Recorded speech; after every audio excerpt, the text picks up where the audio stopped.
নমস্কার বন্ধুরা, জ্যোৎস্নার রীতিকথায় আইটি নতুন পর্বে তোমাদের সকলকে স্বাগত জানাই। বন্ধুরা, দেখতে দেখতে দেবসায়নী একাদশী এসে গেল। এই দেবসায়নী একাদশীতে ভক্তি সহকারে উপবাস করলে শারীরিক, মানসিক এবং আর্থিক সমস্যা থেকে মুক্তি পাওয়া যায়। তাহলে আসো বন্ধুরা, আজকের পর্বে আমরা জেনে নিই 2026 সালে দেবসায়নী একাদশী বা শয়ন একাদশী কত তারিখে পড়েছে, তার পূর্ণাঙ্গ সময়সূচি এবং পালন সময়। এছাড়া এর পাশাপাশি আরেকটা তথ্য জানবো যে এই দেবসায়নী একাদশীর মাহাত্ম্যটা কী। তাই স্কিপ না করে পুরো পর্বটি দেখো। ভালো লাগলে অবশ্যই শেয়ার করে দেবে, লাইক করে দেবে এবং পরবর্তী ভিডিও পাওয়ার জন্য পাশে বেল আইকনটি অবশ্যই প্রেস করে রাখবে। বন্ধুরা, আষাঢ় মাসে শুক্লপক্ষের একাদশী তিথিতে পালিত হয় দেবসায়নী একাদশী। সনাতন ধর্মের অন্যতম গুরুত্বপূর্ণ ব্রত হলো এটি। ধর্মীয় বিশ্বাস অনুসারে এই দিনে ভগবান বিষ্ণু ক্ষীরসাগরের যোগনিদ্রায় প্রবেশ করেন, যা 4 মাস ব্যাপী চলে, যাকে আমরা চাতুর্মাস বলে থাকি।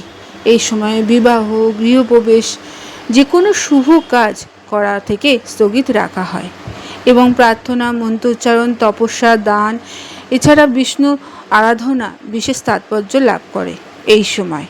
এই বছর দেবসায়নী একাদশী পড়েছে আগামী 25শে জুলাই।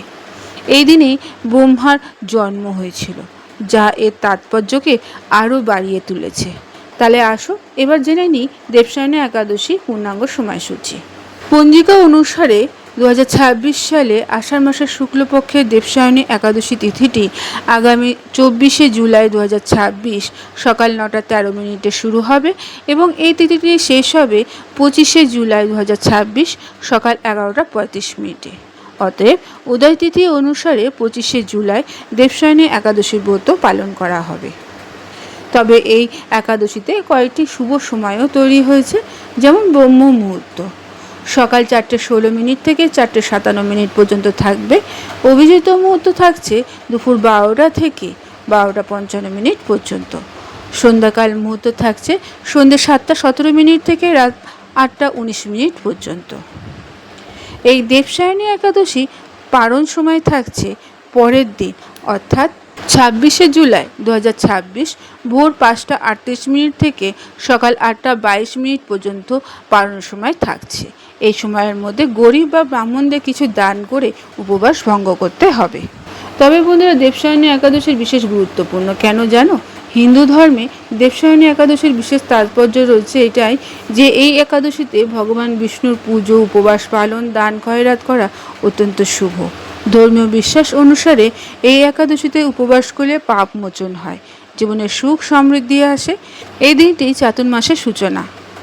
এই সময় ঋষি ও সাধুগণ এক স্থানে অবস্থান করে, আধ্যাত্মিক সাধনা করে। এই উপবাস পালন করলে শাশ্বত পুণ্য লাভ করা যায়। তাই আমাদের হিন্দু ধর্মে দেবসায়নী একাদশীর গুরুত্ব এতটাই। বন্ধুরা, আজকের পর্বটি এখানেই শেষ করলাম। এতক্ষণ আমার ভিডিওটি দেখার জন্য ও শোনার জন্য তোমাদের অসংখ্য ধন্যবাদ।